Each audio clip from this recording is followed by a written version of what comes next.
आपणा सर्वांना प्रथम हार्दिक शुभेच्छा. त्याचबरोबर आज वातावरणही बदलले पावसाचं, त्या अनुषंगानेही भरपूर पाऊस व्हावा आणि सर्व शेतकरी बंधूंची शेती पिकाच्या बाबतीतली भरभराट व्हावं ही पांडुरंग चरणी प्रार्थना करून आजच्या या कार्यक्रमाच्या औचित्यानं या ठिकाणी जे आपण जमलेलो आहोत त्यात जी माझ्यावर जबाबदारी आहे. आता बऱ्याच सन्माननीय तज्ज्ञ मंडळींनी केळी पीक लागवडीबाबतची माहिती दिली, त्याचं व्यवस्थापन कसं करावं याबाबतची माहिती दिली आणि पर्यायानंच कृषी विभागाचा उपकृषी अधिकारी करकम या ठिकाणी कार्यरत असल्यामुळं कृषी विभागामार्फत केळी लागवडीसाठीची जी योजना आहे ते त्याबद्दलची माहिती देणं मी माझी जबाबदारी समजतो. शेतकरी मित्रांनो, आपण बऱ्याच वेळी वेगवेगळ्या कार्यक्रमात भेटलो असताना आपण ह्या गोष्टीची माहिती देतो, तरी परंतु कृषी विभागामार्फत रोजगार हमी योजनेतून केळी लागवड आपल्याला करता येते, वेगवेगळ्या फळांची लागवड करता येते, बहुवार्षिक फळपिके. परंतु मागील 2-3 वर्षापासून केळी या पिकाचा सुद्धा रोजगार हमी योजनेमध्ये समावेश केलेला आहे. मग थोडक्यात सांगायचं तर या योजनेचा लाभ घेण्यासाठीचा लाभार्थी जो आहे तो पात्र लाभार्थी कोण, तर तो प्रथम 5 एकरापेक्षा कमी क्षेत्र असलेला, 5 एकर किंवा 5 एकरापेक्षा कमी क्षेत्र असलेला शेतकरी पाहिजे. त्यानंतर त्यांनी कुठल्याही शासकीय नोकर नसावा किंवा टॅक्स भरणारा तो नसावा. तर असा 5 एकराच्या आतला जर शेतकरी असेल तर आणि त्याचं जॉब कार्ड असावं ग्रामपंचायतीचं. तर अशा पद्धतीनं आपण केळी पिकासाठी ज्यांना कुणाला केळी लागवड करायची आहे त्यांनी प्रथम, आता या वर्षीपासून त्यात बदल झालाय, प्रथम त्याला जिओ टॅगिंग करून ग्रामपंचायतीच्या ठरावात ते आपले नाव घ्यायचं आणि तदनंतर आपल्या गावासाठी जे कृषी सहाय्यक असतात किंवा सहाय्यक कृषी अधिकारी म्हणतात त्यांना, आता आपल्या करकमसाठी निकम साहेब आहेत, इकडे शेजारी नेमतवाडी जवळ आहे, नेमतवाडीसाठी, कारण बऱ्याच शेतकऱ्यांच्या जमिनी इथल्या तिथं किंवा तिकडच्या इकडे आहेत, तर तिथं आमचे वाघ साहेब आहेत. तर आजच्या कार्यक्रमानिमित्तानं आपल्या ज्या शेतकऱ्यांना चालू वर्षात म्हणजे पुढच्या वर्षात ज्यांना केळी लागवड करायची आहे आणि ज्यांना पात्र लाभार्थी आहेत त्यांना असं मी आवाहन करतो की आपले प्रस्ताव किंवा आपल्या मंजुऱ्या प्रथम घेऊन जर ह्या योजनेचा लाभ घेतला तर यामध्ये आपल्या सर्वांना ह्याचा फायदा होऊ शकतो. शेतकरी मित्रांनो, केळी लागवड झाली, केळी व्यवस्थापन झालं, त्याबरोबर आता जसं मी आता केळीचं सांगितलं तसं आपण या रोजगार हमी योजनेतून बहुवार्षिक जी फळपिके आहेत, आंबा, चिक्कू किंवा डाळिंब, पेरू, सीताफळ, ही पिकं आपण ह्या रोजगार हमी योजनेच्या माध्यमातून पात्रता जी मी आता सांगितली ती आपण घेऊ शकतो. आता 5 एकरापेक्षा जास्त क्षेत्र असणाऱ्या शेतकऱ्यांनी काय करायचं, बहुवार्षिक फळपिकासाठी भाऊसाहेब फुंडकर फळबाग लागवड योजना आहे. म्हणजे ऑफलाईन जी योजना होती ती फक्त रोजगार हमीची आता मी सांगितली आपल्याला, परंतु आता ही भाऊसाहेब फुंडकर फळबाग लागवड योजना ह्या सगळ्या ऑनलाईन योजना आहेत. म्हणजे ह्याला प्रस्ताव बनवताना किंवा आपला अर्ज करताना महाअग्री वेबसाईटवर आपला 712-8 शेतकऱ्याचा 712-8 आधार कार्ड, बँक पासबुक झेरॉक्स आणि फार्मर आयडी एवढी 5 कागद आपली जवळ ठेवायची. आणि आता मी इथून ज्या महत्वाच्या 4-5 योजना सांगतोय त्या सर्व योजनांसाठी प्रथम प्राधान्याने ह्या आठवड्यात आपण ऑनलाईन अर्ज करावा. कारण त्याचा असं आहे की आपल्याला इथून पुढे 1 वर्षभरात ज्या योजनेचा लाभ घ्यायचा आहे त्याला काही योजना आता फर्स्ट कम फर्स्ट सगळ्यांच्याच, त्या योजनांचं पूर्वी जे लकी ड्रॉ सिस्टीम होती, लकी ड्रॉ पद्धतीनं निवड केली जायची, ते आता फर्स्ट कम फर्स्ट पद्धतीनं मागील 1 वर्षापासून त्या योजनांचा लाभार्थी निवड केली जाते. मित्र, ही कागद मी परत एकदा सांगतो, आपल्या स्वतःचा घरातील जेवढे खातेदार असतील, खातेदार कोणाला म्हणायचं ज्याचा 8 सेपरेट असेल, तर आपल्या स्वतःच्या घरातील खातेदार 712-8 आधार कार्ड, बँक पासबुक झेरॉक्स आणि त्याचं फार्मर आयडी एवढी 5 कागदाचं आपण प्रथम नोंदणी करायची किंवा अर्ज भरायचा आहे. तर यामध्ये सांगत असताना भाऊसाहेब फुंडकर फळबाग लागवड योजना, भाऊसाहेब फुंडकर फळबाग लागवड योजनेमध्ये केळी पिकाचा समावेश नाही, परंतु आपल्या भागात बाकीच्या सर्व जे फळपिके घेतोय करकम मध्ये किंवा परिसरात, मग ते आता जी सांगितली मी, पेरू, चिक्कू, सीताफळ, डाळिंब इत्यादी जी बहुवार्षिक फळपिके आहेत आणि जे शेतकरी 5 एकरापेक्षा जास्त क्षेत्र आहे ज्यांचं, म्हणजे जे रोजगार हमी योजनेचा लाभ घ्यायला पात्र नाहीत, अशांसाठीची ही योजना आहे. ह्याही योजनेचा आपण लाभ घेऊ शकता. फळबाग लागवड झाली, आता त्या फळबागेसाठी आपल्याला ठिबक सिंचनची गरज असते. मित्रांनो, कृषी विभाग, महाराष्ट्र शासन यांच्या माध्यमातून ठिबक सिंचन योजना ही राबवली जाते, ठिबक सिंचन किंवा तुषार सिंचन. तर यामध्ये जर शेतकरी 5 एकराच्या आतील असेल, म्हणजे अल्प किंवा अत्यल्प भूधारक शेतकरी असेल, तर त्याला खर्चाच्या साधारणपणे 80%, आणि जर शेतकरी बहुभूधारक असेल म्हणजे 5 एकरापेक्षा जास्त क्षेत्र असेल तर खर्चाच्या 75% पर्यंत त्याला अनुदान आहे. प्रोसेस सेम, अर्ज पहिल्यांदा आपण भरायचा, त्यानंतर आपली निवड झाली म्हणून तुम्हाला ते मोबाईल, तुमचा जो रजिस्टर मोबाईल आहे त्याच्यावर मेसेज येतो. त्यानंतर तुम्हाला ते कोटेशन आणि आपली ही कागद अपलोड करायची आहेत तिथं ऑनलाईन.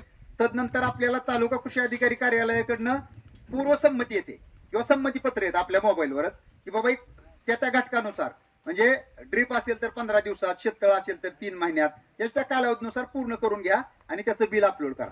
अशा पद्धतीनं आपण ठिबक सिंचन योजनेचा लाभ घेऊ शकतो. यामध्ये फक्त एकच आहे की ISI ठिबक जे असेल ते आपण करायचंय. ISI नॉन ISI त्यात चालत नाही.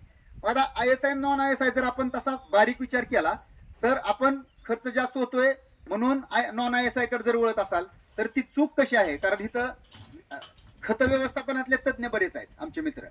तर आपण नॉन ISI जर ड्रीप वापरलं आणि आपण इतक्या त्याचं खताचं व्यवस्थापन करताना ठिबक मधून जर ते आपण औषधं सोडत असू तर त्या नॉन ISI ठिबकचा युनिव्हर्सल डिस्चार्ज नसतो. म्हणजे पहिल्या 10-15 फुटात जेवढं जास्त पाणी पडतं तिथं आणि शेवटच्या 10-15 फुटात पाणीच पडत नाही किंवा शेवटच्या कडेला पाणी पडत नाही. त्याच्यात काय प्रॉब्लेम काय होतो, सुरुवातीची झाडं टवटवीत दिसते, सुरुवातीला उत्पादन शेवटी मिळत नाही. एकंदरीत ह्याचा परिणाम आपल्या एकूण उत्पादनावर पडतो. म्हणून माझी आपल्या सर्वांना विनंती आहे की ठिबक आपण जरूर करा. ठिबक सिंचन ऊसापासून सगळ्याच पिकांना करा, परंतु ते ISI घेऊन त्या योजनेचा, कृषी विभागाच्या योजनेचा जास्तीत जास्त शेतकऱ्यांनी त्यात लाभ घ्यावा. शेतकरी बंधूंनो, ठिबक सिंचन झालं. ठिबक सिंचन नंतर आपण शेततळे आणि शेततळ्याचं अस्तरीकरण या गोष्टीकडे वळूया. आपल्या सर्वांना माहिती आहे, आपण जर गुगलच्या मॅपद्वारे साहेब बघितलं तर आमचं करकम म्हणजे शेततळ्यांचं गाव दिसतं. जवळपास 500-600 शेततळे असतील आणि जी आमची सधनता आहे त्याला ही शेततळी ही कारणीभूत आहे. आता इकडचा भाग असल्यामुळे, कॅनलचा भाग असल्यामुळे इकडे ऊस केळी मॅक्झिमम दिसते. पण तुम्ही आमच्या गावाच्या पूर्वेकडच्या जर भागात गेलात तर तिकडे सगळे द्राक्ष पिकावरचे शेतकरी आहेत आणि हे सगळ्या द्राक्षांच्या बागा ज्या आहेत त्या शेततळे आणि शेततळ्यावर 10-12 किलोमीटरवरनं आणलेल्या पाईपलाईनी किंवा ठिबक बोर मधूनच पाणी साचवून अशा पद्धतीनं सिस्टमॅटिक शेती या ठिकाणी केली जाते. शेततळ्याबद्दल नवीन शेतकऱ्यांना माहिती व्हावी म्हणून मला सांगावंसं वाटतं की शेततळ्यामध्ये 15x15x3 मीटर, हे मीटर मध्ये आहे. 3 मीटर ही जमीन लेवल पासून खाली खुली झाली. 15x15x3, 15x20x3, 20x20x3, 20x25x3, 25x25x3, 25x30x3 आणि 30x30x3 एवढ्या पद्धतीची वेगवेगळ्या आकाराची आपण शेततळी घेऊ शकतो. आणि एक उदाहरण द्यायचं झालं तर साधारणपणे 30x30x3 मीटर शेततळ्यासाठी खोदायला 75,000 रुपये अनुदान शासनाचं मिळतं आणि त्याच्याच कागदासाठी, म्हणजे अस्तरीकरण त्याचा जो आपण कागद टाकतो त्याच्यासाठी साधारणपणे 75,000 रुपये आपल्याला अनुदान मिळतं. ह्या योजनेचा लाभ घेत असताना प्रोसेस तीच, फक्त ह्याची एक अट आहे, ज्या शेतकऱ्याला शेततळ्याचा लाभ घ्यायचा आहे त्याच्या नावावर, त्या खातेदाराच्या नावावर किमान 0.60 हेक्टर म्हणजे 1.5 एकर क्षेत्र असावं. लक्षात आलं? तर पद्धत तीच, 7-12-8 आधार कार्ड, बँक पासबुक झेरॉक्स आणि फार्मर ID ह्या कागदपत्रांसह आपला आधी अर्ज भरायचा. आपली निवड झाल्यानंतर, कारण ते मागेल त्याला आहे, यातल्या काही योजना ह्या फर्स्ट कम फर्स्ट आहेत आणि ठिबक सिंचन, फळबाग लागवड आणि शेततळ हे मागेल त्याला आहेत. म्हणजे तुम्ही फॉर्म भरल्यानंतर तुमचा नंबर लागणार सिरियली, हे फिक्स आहे. तर त्यामुळं आपलं जर नियोजन पुढच्या वर्षात येणाऱ्या उन्हाळ्याच्या आधी जर शेततळ करण्याचं असेल, आपल्याला कुठल्या तरी प्लॉट मध्ये पाणी कमी पडतंय, तर त्याचा फॉर्म हा आत्ताच सुरुवातीला भरावा अशी माझी आपल्या सर्वांना विनंती आहे. हे झालं शेततळ आणि शेततळे अस्तीकरणाचं. मित्रांनो, अजून एक महत्वाची योजना आहे, मागील 2 वर्षापासून मोठ्या प्रमाणावर आपल्या भागातील शेतकऱ्यांनी लाभही घेतलेत त्याचे, की यांत्रिकीकरण, राज्य कृषी यांत्रिकीकरण योजना. यामध्ये आपण शेतकरी, आता मी सांगितल्या पद्धतीनुसार आधी फॉर्म भरायचा आहे. त्यामध्ये आपण काय घेऊ शकतो, ट्रॅक्टर आणि ट्रॅक्टर चलित सर्व अवजारे. त्याचबरोबर म्हणजे तुम्ही ट्रॅक्टर घेऊ शकता लहान मोठा, त्याला लागणार, आता आपल्याकडे बागांचं क्षेत्र जास्त आहे तर त्याला ग्लोअर लागतोय आपल्याला. त्यानंतर छोटा रोटर, मोठा ट्रॅक्टर असेल तर ते रोटर, नांगर, फन, पेरणी यंत्र, जी ट्रॅक्टर चलित यंत्र आहेत ती सगळे आपण घेऊ शकतो. यामध्ये प्रोसेस तीच आहे फॉर्म भरायची. यामध्ये तुम्हाला सुरुवातीला निवड झाल्यानंतर, याचं मात्र लकी ड्रॉ सिस्टीम आहे. सुरुवातीला आपली निवड झाल्यानंतर तुम्हाला मेसेज येईल. मेसेज आल्यानंतर ISI कोणत्याही कंपनीचं तुम्हाला जे पाहिजे ते, त्याचं कोटेशन, त्याचा test report, valid test report त्याचा, आणि आता जी सांगितलेली कागद, एवढी कागद आपण तिथं ऑनलाईन करायची आहेत. तदनंतर उपलब्ध निधीनुसार शासनाच्या तालुका कृषी अधिकारी कार्यालयाकडनं तुम्हाला त्याबद्दलची पूर्वसंमती देण्यात येते.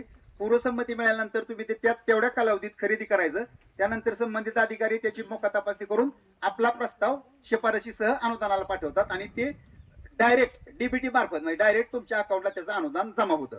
तर ह्याही योजनेच्या मध्ये आता नव्यानं त्यातच अवजार बँकेची एक योजना आली. शेतकरी बंधूंनो, आपण काय करतो, छोटे छोटे शेतकरी असतात, मग आपण 2-3 एकरासाठी आपण काय स्वतः ट्रॅक्टर किंवा घ्यायला म्हणजे कोण गुंतवणूक करायच्या ह्यात पडत नाही.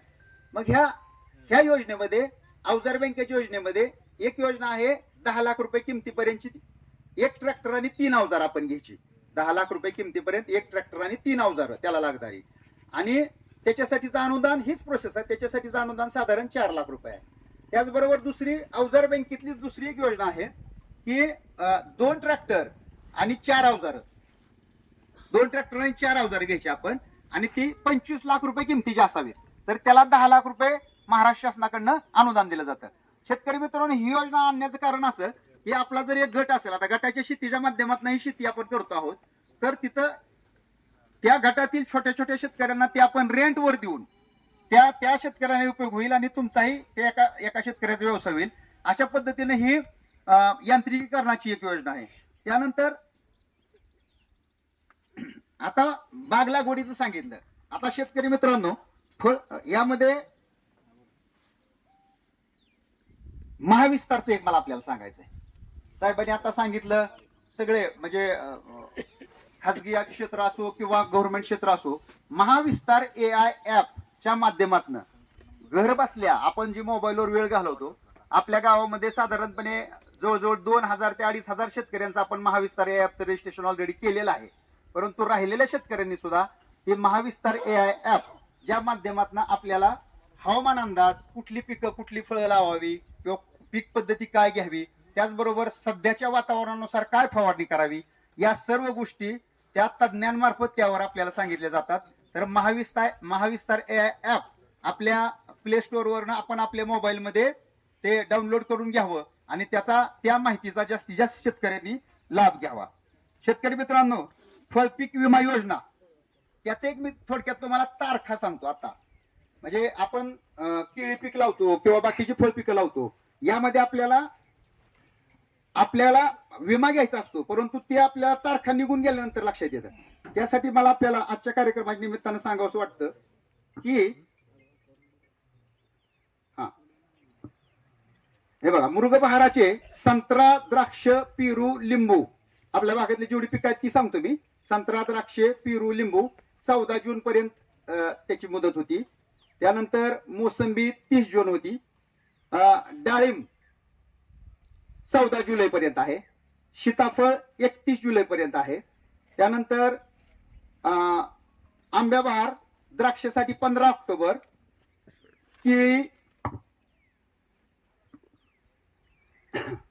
केळी पपई यासाठी 31 ऑक्टोबर आणि आंबा 31 डिसेंबर पर्यंत आहे.